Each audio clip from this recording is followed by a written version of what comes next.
Hello बच्चों। तो ये अभ्यास बाय सीरीज ABS 38 है। इसमें दो टाइप के सवाल हैं। पहला सेक्शन 1 क्या है, 1 or more than 1 correct type है, और दूसरा क्या है सेक्शन 2 जिसमें क्या है सिंगल करेक्ट टाइप क्वेश्चन है। तो हम लोग पहले सेक्शन 1 सॉल्व करते हैं ना। देखो जरा क्वेश्चन एक बार अच्छे से। Late A hyperbola H passes through the focus of ellipse x square upon 16 plus y square upon 25 equal to 1 and its transverse axis and conjugate axis coincide with the major and minor axis of ellipse respectively. If the eccentricity of hyperbola is reciprocal of that of the ellipse, then correct options is R. तो option में देखो hyperbola की equation लिखी हुई है ना, और क्या फोकस निकालना हाइपरबोला का, और लैटस रेक्टम की लेंथ निकालना है। तो एक बार अगर आपने इक्वेशन ऑफ हाइपरबोला निकाल लिया तो बाकी के पैरामीटर आप निकाल सकते हो, और उसके बाद ऑप्शन हम लोग मैच करा लेंगे।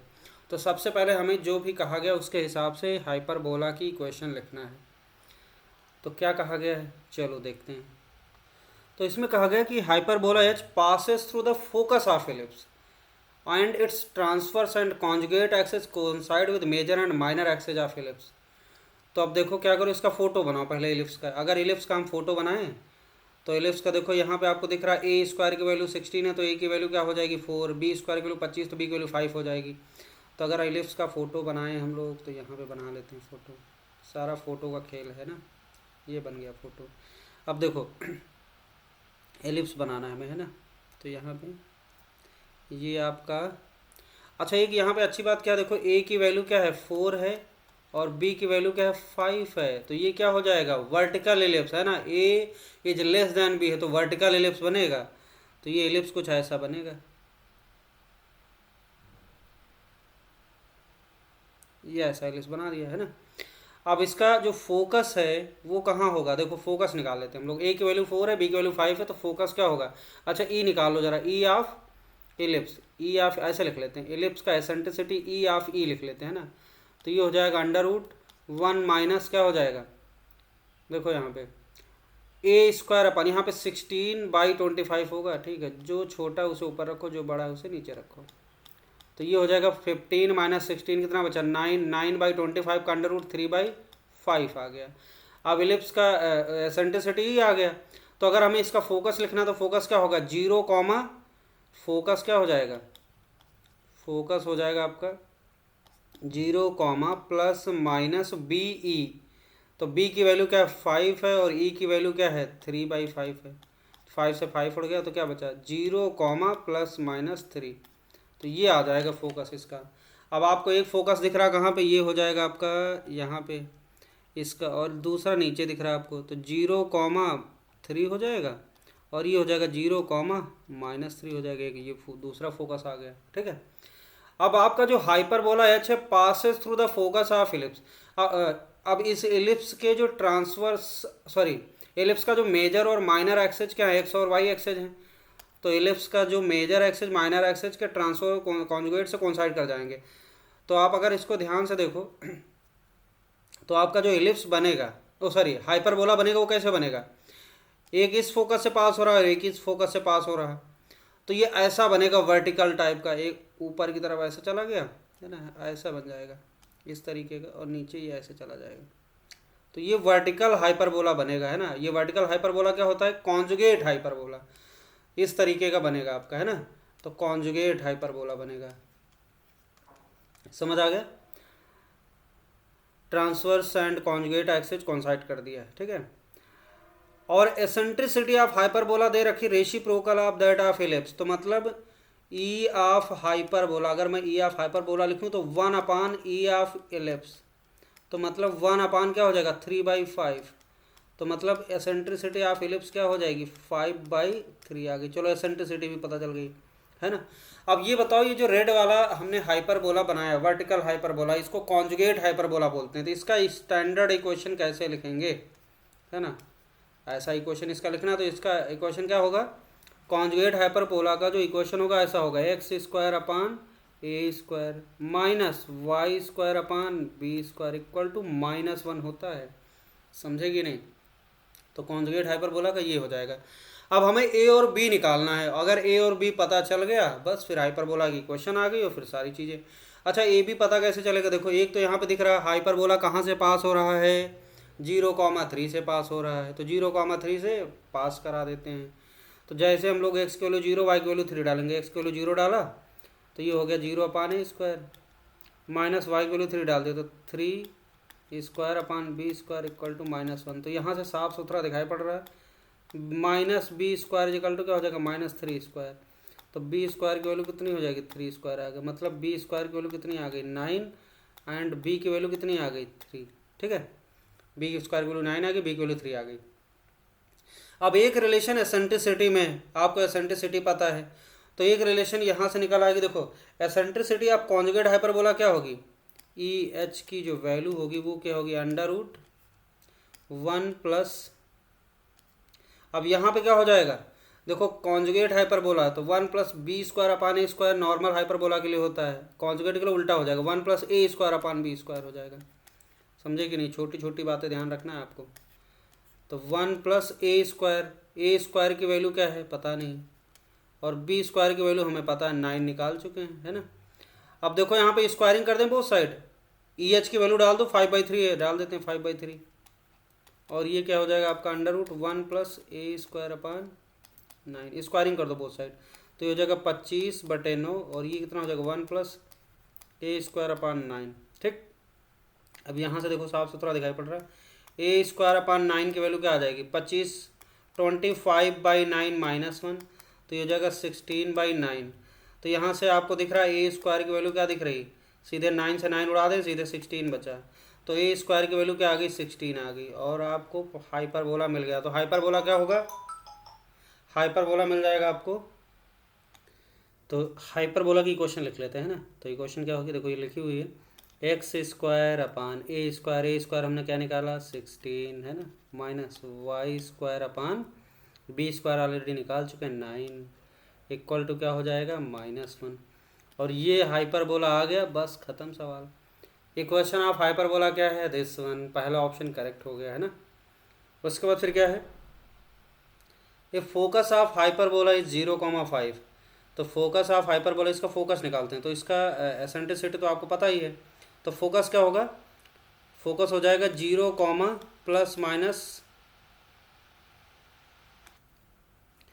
प्लस माइनस हो जाएगा आपका BE है ना, BE ऑफ हाइपरबोला, तो हो जाएगा 0 प्लस माइनस हो जाएगा, b की वैल्यू आपने क्या निकाली यहाँ पे देखो b3 है ना, इस वाले में b3 है, और एसेंट्रिसिटी ऑफ 5/3 है, 5/3 3 से 3 उड़ा दिया तो क्या बचा 0, ±5 है ना। तो ये हो गया आपका फोकस। तो इसमें लिखा ए फोकस ऑफ हाइपरबोला 0,5, तो एक फोकस 0,5 दिख रहा है आपको, सही है, तो ये वाला ऑप्शन भी सही हो जाएगा। और ये तो ऑटोमेटिक गलत हो गया, तीसरा तो गलत लिखा हुआ है। Length of latus rectum of hyperbola क्या होता है, अब ये कॉन्जुगेट हाइपरबोला है तो लेंथ ऑफ लैटस रेक्टम क्या हो जाएगा 2a²/b, तो length of latus rectum LR हो जाएगा आपका 2a²/b, इसमें भी उल्टा मत कर जाना, नॉर्मल तरीके से क्या होगा 2b²/a, इस वाले में क्या हो जाएगा 2a²/b, तो 2a² की वैल्यू क्या देखो 16, a² की वैल्यू 16 है ना, और अपान b की वैल्यू क्या है 3 है, तो 16 दूना 32/3 है, तो ये लेंथ ऑफ लैटस रेक्टम, और इसमें क्या दे रखा है 50/3 जो कि गलत दिया हुआ, इसका मतलब ये गलत, तो पहला और दूसरा ऑप्शन सही हो गया है ना। तो इसका पहला और दूसरा ऑप्शन हम लोग सही कर देते हैं, तीसरा और चौथा ऑप्शन गलत हो गया। आगे बढ़ते हैं, सेक्शन 2 देखो क्या है, इसमें सिंगल करेक्ट है। For the hyperbola this one which of the following remain constant with change in theta, तो कौन सा पैरामीटर कांस्टेंट रहेगा।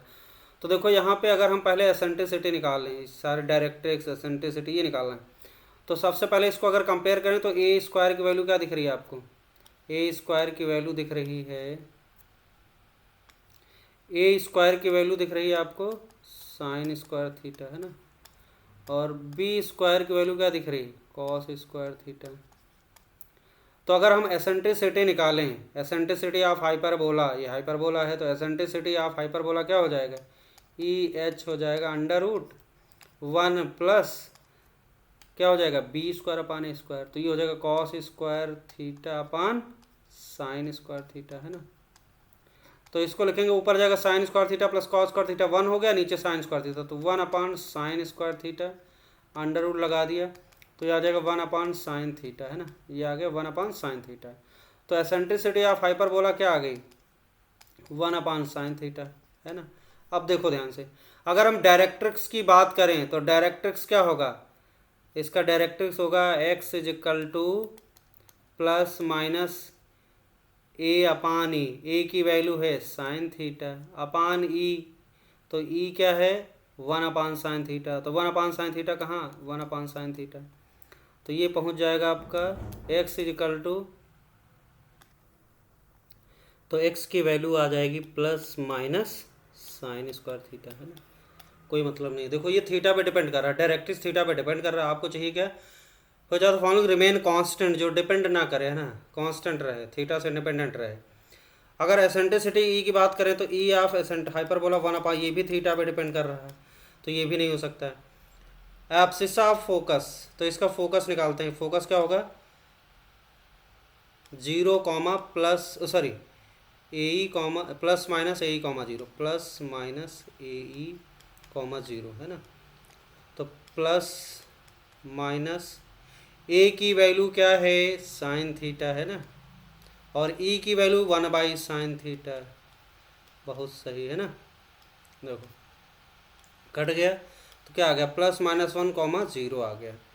तो इसका जो फोकस आया एब्सिसा ऑफ फोकस, ये है देखो, एब्सिसा ऑफ फोकस 1 है जो कि इंडिपेंडेंट ऑफ थीटा है ना, कांस्टेंट रहता है, थीटा कुछ भी होगा कांस्टेंट रहेगा। तो ये सिंगल करेक्ट है, तो इसका मतलब ये सेकंड ऑप्शन करेक्ट हो गया, तो ऑटोमेटिक बाकी 3 तो गलत है, 1, 3 और 4 गलत है, एक सही हो गया।